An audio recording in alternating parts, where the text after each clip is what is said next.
Hello, my dear student. Welcome to everyone on my study self channel Study Hall. जैसे कि आप सभी जानते हो कक्षा 9वीं में दो पुस्तकों का चयन किया गया है। एक है संचयन और दूसरी है स्पर्श। आपने हमारी पिछली वीडियो में स्पर्श जो पुस्तिका है उसके फर्स्ट चैप्टर के बारे में अच्छे से देखा होगा।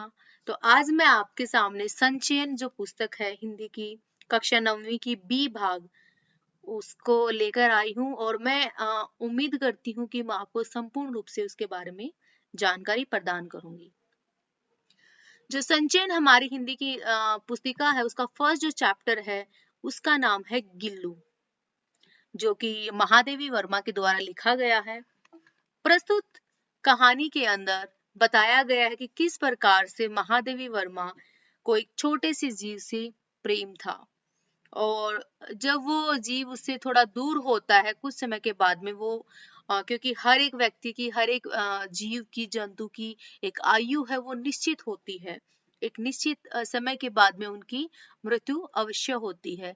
तो किस प्रकार से यहाँ पे एक जो गिलहरी है वो महादेवी ने बताया कि किस प्रकार से वो बहुत ज्यादा प्रिय बन जाती है और धीरे धीरे जब उसकी मृत्यु हो जाती है वो दूर हो जाती है तो किस प्रकार से लेखिका को दुख होता है।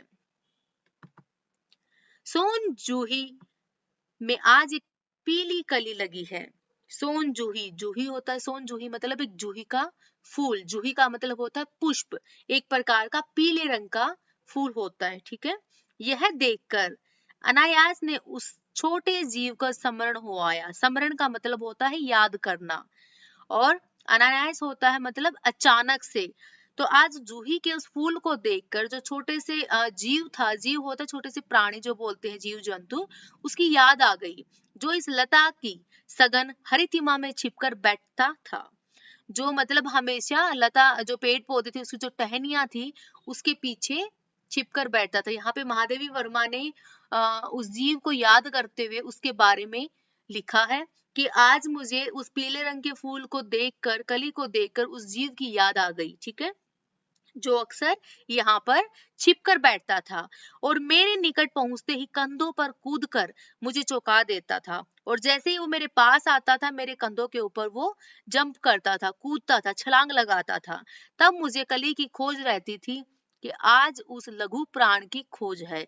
उस टाइम पे मतलब जब वो जीव इतना उछल कूद करता था, मस्ती करता था, तो मुझे कलियों की खोज रहती थी। लेकिन आज मुझे कलियों की खोज नहीं है, आज मुझे पुष्प की खोज नहीं है, आज मुझे उस लघु प्राण होता है छोटा सा जीव, तो आज मुझे उसकी खोज है, आज मुझे उसकी तलाश है।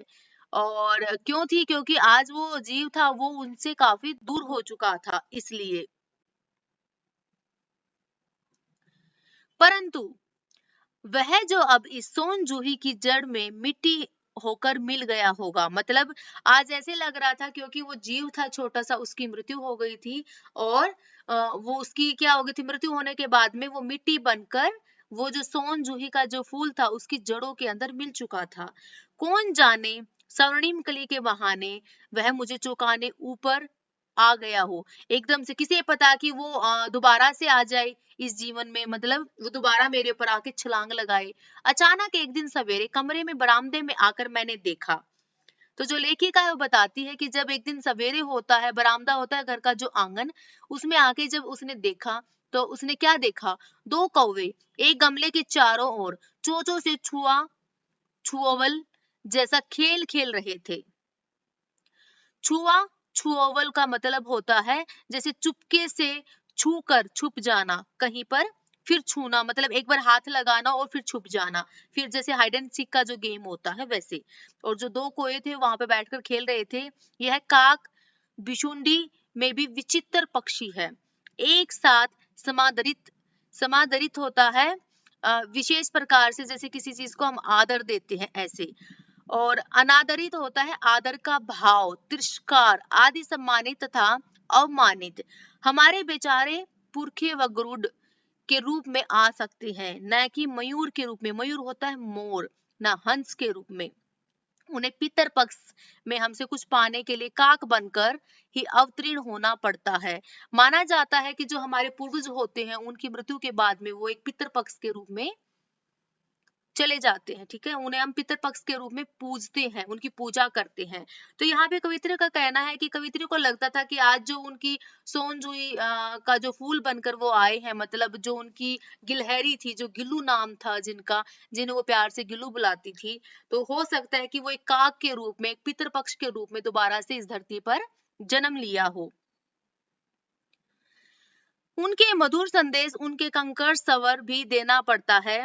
दूसरी ओर हम कौवों और काव काव करने को अवामना के अर्थ में भी प्रयुक्त करते। जब कोई जो कौवे होते काव काव की आवाज करते हैं, हमें अच्छा नहीं लगता, लेकिन जिस दिन पितृपक्ष होता है उस दिन हम उनको भरपेट खाना खिलाते हैं, उनके लिए अलग अलग प्रकार के पकवान बनाते हैं और उनकी पूजा करते हैं, उनको खाना देते हैं, क्योंकि हमारा मानना होता है हमारे जो पूर्वज हैं वो एक पितृपक्ष के रूप में हमारे घर पर आंगन में आए हैं, उन्हें हम अच्छा अच्छा भोजन खिलाते हैं, ठीक है।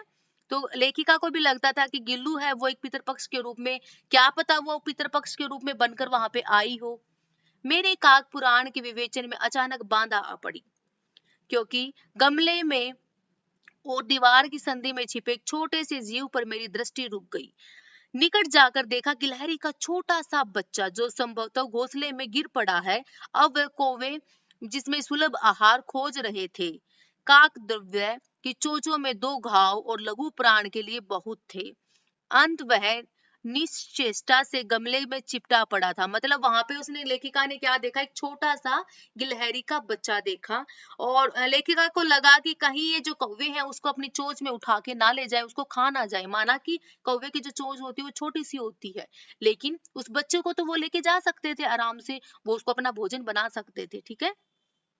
सबने कहा कौवे की चोंच को घाव लगाने के बाद ये बच नहीं सकता, अंत ऐसे ही रहने दिया जाए। सबका मानना था कि अगर इन को कौवे ने हमला कर दिया तो वो मर जाएगा, वो नहीं बच पाएगा, क्योंकि उसकी जो स्किन होती है, वो जो खाल होती है, वो बिल्कुल नाजुक होती है। परंतु मन नहीं माना, उसे होल कर उठाने अपने कमरे में लाई, फिर रुई के रक्त पोंछकर घाव पर पेंसिलिन का मरहम लगाया। मतलब लेखिका ने उसे क्या किया, छोटे से बच्चे को अपने साथ कमरे में लेकर आती है और रुई जो कॉटन होता है उसके साथ उसका जो ब्लड था, रक्त था, उसको साफ किया और उसके ऊपर उसने मरहम लगाई, दवाई लगाई, ठीक है। रुई की पतली बत्ती दूध में भिगोकर जैसे जैसे उसे नन्हे से मुंह में लगाई, वह मुंह खोल न सका, मतलब उसका जो मुंह था वो खुल नहीं पा रहा था। दूध की बूंदें और ढुलक गई, मतलब जो छोटे छोटे, मतलब कॉटन से वो उसको जो दूध था उसकी ड्रॉप्स उसके मुंह में डाल रही थी। कई घंटे के उपचार के उपरांत मुंह में एक बूंद पानी टपकाया जा सका, क्योंकि उसको दर्द हो रहा था। और उसको दर्द क्यों हो रहा था, क्योंकि जो कौवे थे उसके जो चोंच थी उससे उनको, छोटे से जीव को घाव हो गए थे, कौवों की चोंच ने उनको। जैसे कि लेखिका ने देखा वहां पे कौवे मंडरा रहे हैं, वो कौवे क्यों मंडरा रहे थे, क्योंकि वो छोटे से पक्षी को खाना चाहते थे, वो छोटा सा जो जीव था उसको खाना चाहते थे, ठीक है। और जो वहां पे गमले में नीचे बैठा था उसकी वजह से कौवे वहां पर घात लगाकर बैठे थे, और वो जो जीव था वो भी वहां पर छिप रहा था, क्योंकि नहीं तो उसको जो कौवे थे वो उसको खा जाते। अब जो जीव था वो बहुत ज्यादा जख्मी हो चुका था। क्यों जख्मी हुआ था, क्योंकि उसपे कौवों ने प्रहार किया था उनके ऊपर, ठीक है। तीसरे दिन वह इतना अच्छा और आश्वस्त हो गया कि मेरी उंगली अपने दो नन्हे पंजों में पकड़कर नीले कांच के मोतियों जैसी आंखों में इधर इधर देखने लगा। 3-4 मास के उसने सिंगंद रोए, धब्बेदार पूंछ और चंचल चमकीली आंखें सबको विस्तृत सी करने लगी। मतलब वो जो छोटा सा जीव था वो धीरे धीरे कुछ महीनों के बाद, 3-4 महीनों के बाद में वो बड़ा हो गया, बहुत सुंदर हो गया। और छोटे से जीव की जो आंखें थी वो बहुत ज्यादा चमकीली थी, अट्रैक्टिव थी, ठीक है। सबको विस्तृत होता है, मतलब किसी को हम आश्चर्यचकित बोलते हैं ना, कि हैरानी होने लगी उसको देखकर, वो इतना सुंदर हो गया था। हमने उसकी जाति वाचक संज्ञा को व्यक्तिवाचक का रूप में दिखा दिया था, मतलब इस प्रकार से हम उसे गिल्लू कहकर बुलाने लगे। तो ये जो कहानी है लेखिका एक छोटे से जीव के माध्यम से कैसे उस जीव को, लेखिका को उसके साथ में अटैचमेंट हुई, कैसे वो उसको पसंद आने लगा, कैसे वो उसके पास रहने लगा, और कैसे वो उसका देखभाल करती है उसके बारे में बताया गया, मतलब जीवों के प्रति प्रेम की भावना दर्शाने के लिए, ठीक है। तो लेखिका ने गिल्लू किसे बुलाया, जो छोटा सा जो जीव था उनके घर में आकर गिरा था, उनको उन्हें गिल्लू का नाम दिया, ठीक है। मैंने फूल रखने के लिए एक हल्की डलिया में रुई बिछाकर उसे तार पर खिड़की पर लटका दिया। वही 2 वर्ष गिल्लू का घर रहा। वहां स्वम हिलाकर उसे घर में झूलता और कांच की मनकों से आंखों में कमरे के भीतर और खिड़की से बाहर न जाने में क्या क्या देखता समझता रहता। परंतु उसकी समझदारी और कार्यकलाप को सबको आश्चर्य होता था। वो बहुत ज्यादा स्मार्ट था। उसने 2 साल तक वहीं पर अपना घर बनाया और वहीं पर वो आश्रय लिया। ठीक है। जब मैं लिखने बैठती अपनी ओर मेरा ध्यान आकर्षित करने के लिए, तो उसको तीव्र इच्छा होती उसे एक अच्छा उपाय खोज निकाला। वह मेरे पैरों तक आकर सर पर पर्दे पर चढ़ जाता और फिर उसी तेजी से उतरता। उसका यह दौड़ने का क्रम तब तक चलता जब तक मैं उसे पकड़ने के लिए नहीं उठती। मतलब लेखिका और उस छोटे से जीव के अंदर बहुत ज्यादा अटैचमेंट हो गई थी। वो आपस में खेलते थे, एक दूसरे के पास रहते थे। लेखिका उसका किस प्रकार से देखभाल करती थी। ठीक है। कवि ने गिल्लू को पकड़कर एक लंबे लिफाफे, मतलब कभी कभी मैं जो गिल्लू था उसको पकड़ के क्या करती थी, वो एक लंबा सा लिफाफा होता है, पॉलिथीन का जो कवर होता है, इस प्रकार से रख देती थी। अगले 2 पंजों में और सिर के अतिरिक्त सारा लघु गात लिफाफे के अंदर भीतर बंद रहता था। मतलब वो छोटा सा था, वो उसके अंदर कवर हो जाता था, सिर्फ उसके पंजे और थोड़ा सा शरीर का जो भाग है वो बाहर रहता था। ठीक है। इस अद्भुत स्थिति में कभी कभी घंटों मेज पर दीवार के सहारे खड़ा रहकर वह चमकीली आंखों से मेरा कार्यकलाप देखता रहता।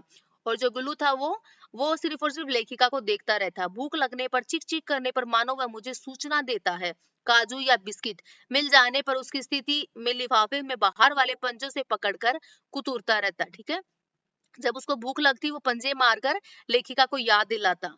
फिर गिलू के जीवन पर प्रथम बसंत आया। नीम चमेली की गंध मेरे कमरे में होले होले आने लगी। बाहर की गिलहरियां खिड़की में जाली के पास आकर चीख चीख करके न जाने क्या क्या कहने लगी। गिल्लू को जाली के पास बैठा देखकर, अपनेपन से बाहर झांकते देखकर मुझे लगा कि इसे मुक्त करना आवश्यक है। मतलब उसको लगा कि शायद ये जो जीव है ये भी बाहर घूमना चाहता है, खेलना चाहता है सबके साथ मिलजुल कर, इसलिए इसको बंद कर कर रखना अच्छी बात नहीं है। तो लेखिका को लगा कि शायद मुझे गिल्लू को भी आज आजाद करना चाहिए, उसे खोलना चाहिए। मैंने कीले निकालकर जाली का एक कोना खोल दिया और इस मार्ग से गिल्लू न जाने बाहर सचमुच ही मुक्ति की सांस ली। और जो गिल्लू था वो बाहर चला जाता है। इतने छोटे से जीव को घर में पहले कुत्ते बिल्लियों से बचाना एक समस्या ही था। मतलब घर के अंदर उसकी सेफ्टी करके रखना वो एक प्रकार की मुसीबत ही थी। आवश्यक कागज पत्रों के कारण मेरे बाहर जाने पर कमरा बंद ही रहता था। मेरे कॉलेज से लौटने पर जैसे ही कमरा खोला गया, मैं भीतर पर पैर रखा, वैसे ही गिल्लू अपनी जाली के द्वार पर भीतर आकर मेरे पैर पे सिर और सिर पे पैर दौड़ लगाने लगता। तब से यह नित्य का कर्म था। नित्य मतलब हर रोज, और कर्म का मतलब कार्यक्रम, जो डेली रूटीन होती है। तो गिलू क्या करता था, हर रोज जैसे ही लेखिका घर में आती थी काम से, वो उसके ऊपर आकर छलांग लगाने लग जाता था। आप पिक्चर में देख सकते हो कि किस प्रकार से जो लेखिका ने पिक्चर बनाई, महादेवी वर्मा ने, उन्होंने गिल्लू किस प्रकार से, जो गिल्लू एक गिलहरी है, वो टेबल पे बैठकर खाना खा रही है और उनसे आपस में बातें कर रही है, उसकी तरफ देख रही है। इस पिक्चर को देखकर पता चलता है कि किस प्रकार से उन दोनों के बीच में अटैचमेंट थी। मेरे कमरे से बाहर जाने पर गिल्लू भी खिड़की की खुली जाली में बाहर चला जाता। दिन भर गिलहरियों के झुंड का नेता बनाकर, मतलब उछलता कूदता रहता, और ठीक 4 बजे खिड़की के भीतर आकर अपने झूले में झूलने लगता। जब उसे पता था कि इस समय उनकी जो मालिक है या फिर जिसके साथ में वो खेलता है रहता है वो वापस आएंगी, वो उसी टाइम पर घर में वापस से आने लगता। मुझे चौंकाने की इच्छा उसने न जाने कब कैसे उत्पन्न हो गई। कभी फूलदान के फूलों में छिप जाता, तो कभी पर्दे की चुन्नट में, कभी सोन जूही की पत्तियों में, कभी वो जो पीले रंग का फूल था, फ्लावर्स था, उसके अंदर। ठीक है। तो मेरे पास बहुत से पशु पक्षी थे और मुझे उनमें से काफी लगाव भी कम नहीं था, सबसे उनको लगाव था, लेकिन परंतु उनमें से किसी को मेरे साथ थाली में खाने खाने की हिम्मत नहीं। मुझे ऐसा स्मरण नहीं आता, उसको याद भी नहीं था कि किसी पक्षी ने उनके साथ में थाली में खाना खाया था। लेकिन जो गिल्लू है, उसने इतनी हिम्मत की थी, उसमें अपवाद था। मैं जैसे ही खाना खाने कमरे में पहुंचती, वह खिड़की से निकलकर आंगन की दीवार पर बरामदे में पार कर मेज पर जा पहुंच जाता था और मेरी थाली में बैठकर मेरे साथ खाना खाता था। बड़ी कठिनाई से मैंने उस थाली के पास बैठना सिखाया, जहां बैठकर वह मेरी थाली में एक एक चावल उठाकर बड़ी सफाई से खाता रहता था। काजू उसका प्रिय खाद्य, खाद्य होता है भोजन, ठीक है, खाने की वस्तु जो बोलते हैं, तो उसका सबसे प्रिय चीज क्या थी, जो काजू थी, वो गिल्लू को बहुत पसंद थी। और कई दिन तक काजू ना मिलने पर वह अन्य चीजों को, मतलब या तो लेना बंद कर देता था या फिर वो झूले से नीचे उसको फेंक देता था। तो दोनों मिलकर साथ में खाना भी खाते थे, उन दोनों को आपस में इतनी अटैचमेंट थी तो वो एक साथ में रहते थे, ठीक है। उसी बीच मुझे मोटर दुर्घटना में आहत होकर कुछ दिन अस्पताल में रहना पड़ा। जो लेखिका का जब एक्सीडेंट हुआ दुर्घटना में, तो उन्हें हॉस्पिटल में रहना पड़ा था, अस्पताल में रहना पड़ा था। उन दिनों जब मेरे कमरे का दरवाजा खोला जाता, गिल्लू अपने झूले से उतरकर दौड़ता, फिर दूसरी की ओर देखता, उसी तेजी से अपने घोंसले में जा बैठता। सब उसे काजू दे आते, परंतु अस्पताल से लौटकर मैंने उसे झूले की सफाई की तो उसके काजू भरे मिले। उससे ज्ञात होता है कि उन दिनों उसने अपने प्रिय खाद्य को कितना कम खाता रहा। मतलब वो सबसे ज्यादा लेखिका जो थी, जिसके साथ में उसको अटैचमेंट थी, वो उसको याद करता था। तो एक पशु पक्षी या फिर जीव जंतु को भी एक मनुष्य से कितनी अटैचमेंट हो जाती है, कितना मेल मिलाप हो जाता है कि वो उसके बिना अच्छे से खाना भी नहीं खाता था, ठीक है। मेरी अवस्था वह तकिए के लिए सिरहाने बैठकर अपने नन्हे नन्हे पंजों में मेरे सिर पर बालों में होले होले सहलाता रहता और उसकी हटना एक परिचारिका से हटने के समान लगता। मतलब मुझे ऐसे लगता था कि वो मुझसे दूर जाता था, जैसे मुझसे काफी दूर चला गया है, तो वो मेरे पास ही रहता था, ठीक है। गर्मियों में जब मैं दोपहर में काम करती रहती थी, गिल्लू न जाने बाहर जाता और अपने झूले में बैठता। मेरे निकट रहने के साथ गर्मी में बेचैनी एक संवर्धन नया उपाय खोज निकाला था। तो वो क्या करता था, बाहर भी जाता था गर्मी के टाइम पे और फिर वापस आ जाता था। वह मेरे पास रखी सुराही पर लेटा रहता था। इस प्रकार से समीप भी रहता था और ठंडक में भी रहता था, ठीक है। उसको जब गर्मी लगती थी वो सुराही पर बैठ जाता था, नहीं तो वो लेखिका के पास में रहता था।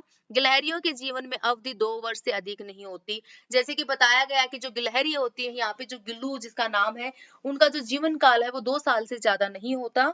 इसलिए दिन भर उसने कुछ नहीं कहा। अंत में क्या होता है, उनकी जो जीवन यात्रा का अंत था वो आ गया था और उसने पूरा दिन कुछ नहीं खाया।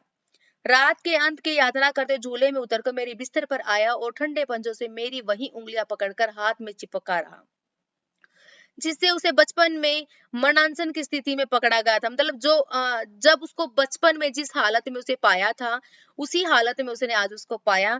पंजे इतने ठंडे हो गए थे, मैंने जाकर हीटर जलाया और उसे उष्णता देने का प्रयास किया, परंतु प्रभात के प्रथम किरण के स्पर्श के साथ वह किसी और जीवन में जागने के लिए सो गया था। मतलब उसका दोबारा जन्म कहीं होने वाला था, क्योंकि उसकी मृत्यु हो गई थी और वो बहुत ज्यादा ठंडा हो गया था। उसका झूला उतार कर रख दिया गया, खिड़की की जाली बंद कर दी गई, परंतु गिलहरियों ने नई पीढ़ी जाली के उस पार चिक चिक करती रहती और सोन जूही पर बसंत आता ही रहता। मतलब जो क्रियाक्रम था वो चलता ही रहता, लेकिन जो गिल्लू था आज वो उनके बीच में नहीं था, क्योंकि जीव जंतु का क्रियाकाल जो जीवन काल होता है वो सिर्फ 2 साल का होता है। उसके बाद में उनकी मृत्यु है वो निश्चित होती है। सोन जूही की लता के नीचे गिल्लू को समाधि दी गई। तो समाधि मतलब उसको वहां पे दफनाया गया। जो सोन जूही का पौधा था, फूल का, जो फ्लावर का, उसके जड़ों के अंदर उसको दफनाया गया। इसलिए भी कि उसे वह लता सबसे अधिक प्रिय था, क्योंकि उसको सबसे ज्यादा अच्छा लगता था। इसलिए वह उसकी लघु गाथ का किसी वसंती दिन जूही के पिताब छोटे फूल में खिल जाने का विश्वास मुझे संतोष देता है। इसलिए जब कोई छोटा फूल एक सोनजुई के रूप में आता था, तो लेखिका को लगता था कि शायद मेरे गिल्लू ने दोबारा जन्म ले लिया। तो यहाँ पे जो महादेवी वर्मा है, उन्होंने सबसे ज्यादा बताया गया कि किस प्रकार से एक इंसान और जो जीव है उसके आपस में प्रेम की भावना होती है। तो हमें इस पाठ से क्या सीखने को मिलता है कि हमें भी जीव जंतुओं के साथ प्रेम से रहना चाहिए, उनकी मदद करनी चाहिए, उनके प्रति हमदर्दी होनी चाहिए, ठीक है। तो इसी के साथ मैं आप सभी से विदा लेती हूँ और मेरी आने वाली नेक्स्ट वीडियो में आपको मैं इस लेसन के जो एक्सरसाइज है उनके क्वेश्चन आंसर मैं आपको बताऊंगी। तब तक के लिए आप सभी का धन्यवाद। अगर आपको मेरी वीडियो अच्छी लगी तो प्लीज आप लाइक और शेयर कर दीजिए। Thank you.